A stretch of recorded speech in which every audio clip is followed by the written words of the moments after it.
General Secretary Gorbachev, if you seek peace, if you seek prosperity for the Soviet Union and Eastern Europe, if you seek liberalization, come here to this gate. Mr. Gorbachev, open this gate.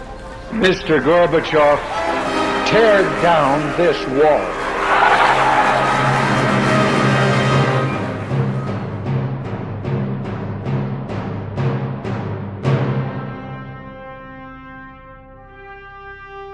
It was under President Reagan's leadership that the Berlin Wall came down, and communism rapidly began to lose its grip on the Soviet Union and Eastern Europe. No doubt, America's military-industrial complex also began to lose its grip on post-Cold War defense budgets.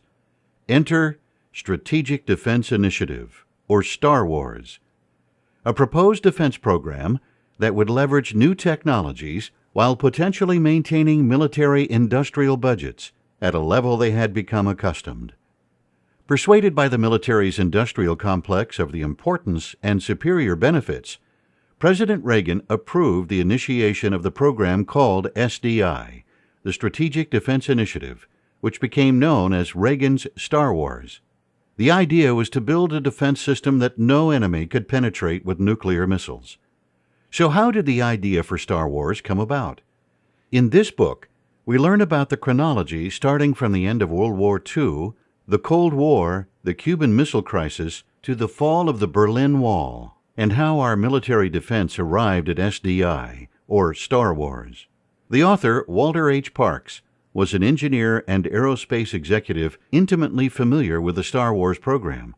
He talks about his book, Reagan's Star Wars, and what our greatest threat may be today. Walter, you actually worked for the company, Martin Marietta, that initiated what became known as the Reagan Star Wars program. Tell us about your role there with the company and how that experience influenced your writing of this book.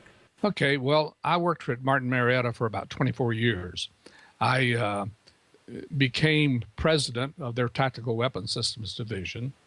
We had a study group, as most of the large aerospace companies do, that keeps track of what's going on in the world, what's going on with potential enemies, what kind of funding we might be able to help secure in Congress and the military. And so my role was to actually interface with all of the players to help define what kind of weapon systems we could create and try to get developed.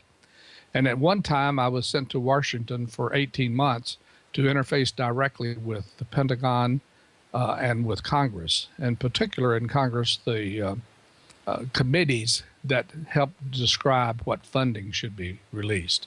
So I went from an engineer creating the programs to a vice president of Martin Marietta and president of the Tactical Weapons Systems Division. So I went through the whole gamut of our activities there. So how did the book, Reagan Star Wars, come about? Can you give us a synopsis as well of what the book covers? Yeah, when I retired, I formed a company called Unknown Truths Publishing Company, and my interest was in ancient secrets and that kind of stuff. But some of my colleagues said I should be writing about my experiences in the aerospace industry. So this was the first of those ventures. It was President Eisenhower, as he was leaving office, who warned us about the military-industrial complex. Was President Eisenhower's assessment of the dangers of the military-industrial complex controversial at the time, and was he correct? I think it was controversial, but quite frankly, most of the people didn't know what he was talking about. Of course, everybody in the aerospace industry and in, say, the House Armed Services Committee of Congress and major Pentagon players understood. And basically what he was warning about is the coercing by aerospace companies to get funding for their projects, specific projects that aerospace companies were interested in because they would get the contracts, and that Congress and the military was interested in because they felt that those kind of programs were needed, because we always knew that these kind of situations would occur. For instance, there was a disaster when Carter was president. He was basically a humanitarian rather than a political leader. And he allowed the situation in Iran to become what it is today. It resulted in the whole country being taken over by the radicals. And we've lived with that ever since. We need to make sure that if we err, that we err on the side of a strong military and a strong leader.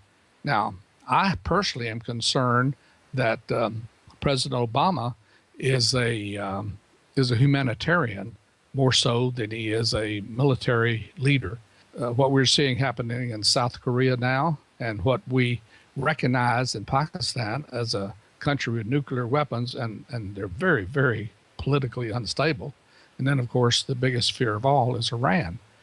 And we need a strong, strong military, and particularly a strong political leader to keep that from occurring. And there are several lessons in your book about that, as you covered and recapped several decades going back to World War II and communism's rise, and then, of course, the Cuban Missile Crisis. So we have a lot to learn just from reading your book about the necessity of a strong military without overspending and putting our country in greater debt. Well, the whole idea that we created with the Strategic Defense Initiative was to, well, first of all, we recognized that peace was breaking out because the USSR was failing. And so we were afraid that the budgets would be drastically cut. And of course, our job in aerospace was to make sure those budgets maintained our standard of living, if you will. What am I going to walk away with? What am I going to conclude or learn from the Reagan Star Wars book? There's probably three basic things that led to Star Wars. Of course, the desire was the military-industrial complex, but the thing that really led to it was communism was becoming a viable major threat. Stalin had made communism work.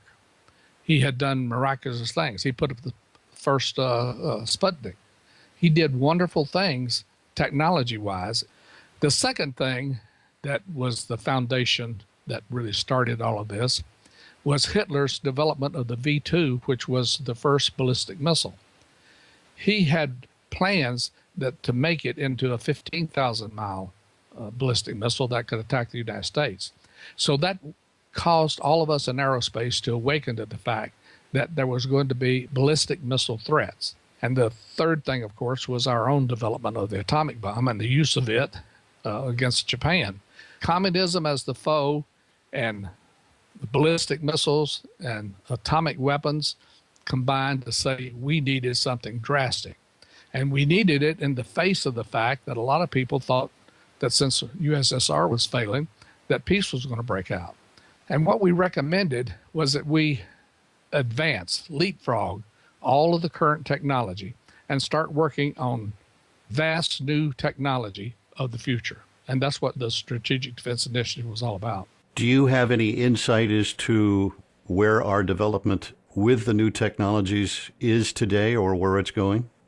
Well, the company I work for got the first $1 billion contract to simulate what kind of elements needed to be in this mix. So I had a pretty good insight into which direction we should go and how we should go. But of course, we aerospace types typically do, we asked for more financing than the world could bear. So it sort of slowed down a bit, but it went through several different iterations, and it did result in some magnificent capability that we have today. Did you come to a conclusion yourself that we are now changing the definition of what is a strong military because of the technologies? I think so. We have a tradition from way, way back of, armies meeting on a battlefield and fighting it out. That's, of course, is not the way life is today. It's technology. And one of the major battles that we will have in the near future is going to be, computer related.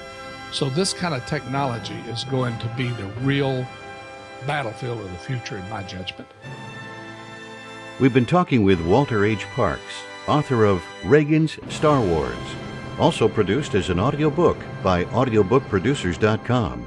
Available through online retailers, including Audible, Amazon, and iTunes. You can learn more about the author at unknowntruths.com.